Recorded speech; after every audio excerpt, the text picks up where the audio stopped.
Hello friends, I am Advocate Shivika Jain and welcome back to my channel Sahitek Junoon. So friends, today I choose a very interesting topic that is related to the rights of an advocate or what are the privileges given to an advocate.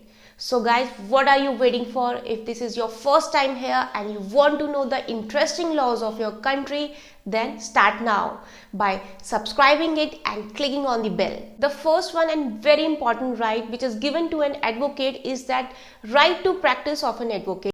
Under Article 19(1)(g) of the Indian Constitution and under Section 30 of the Advocate Act, make it clear that an advocate has a right to do his legal profession wherever in India.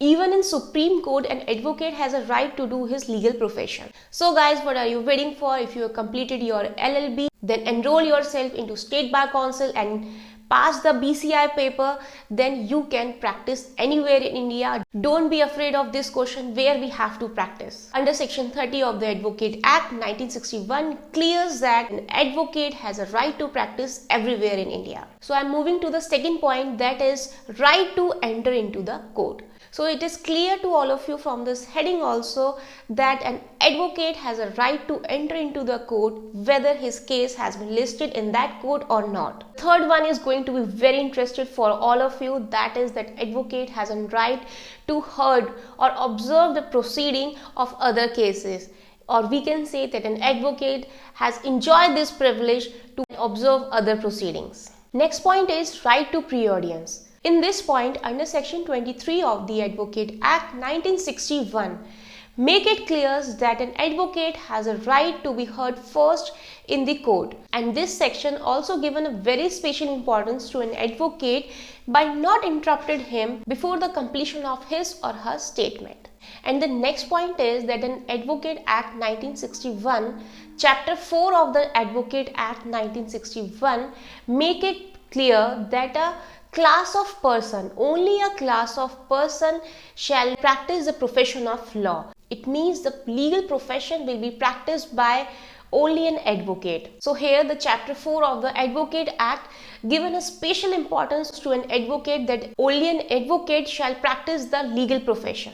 The another point which I am going to tell you is very captivating right or an exciting right for the new lawyers or for the LLB students, that is an advocate has given an immunity power against direct arrest. But that immunity power or that exemption is only given for civil arrest only, not in criminal offences or not in contempt of court cases. So under Section 135 of CPC, that is Civil Procedure Code, states that an advocate is exempted from the arrest during the court proceeding or while he or she going into the court or returning from the court. And this facility is only given in civil matters, not in criminal offences or not in contempt of court cases.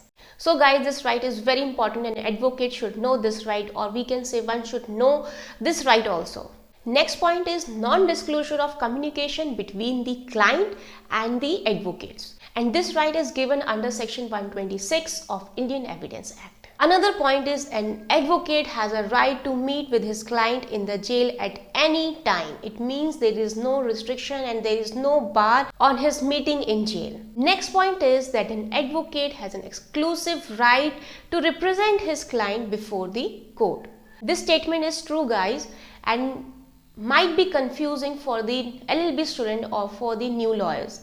So I make it clear this fact also that after signing the Wakalatnama by the client, an advocates get an exclusive right to represent the client before the court. Another right is very captivating, that is right of fee. Under the BCI rule, that is Bar Council of India rules, it makes clear that an advocate has a right to take fee and this right has been exercised according to his standing at the bar.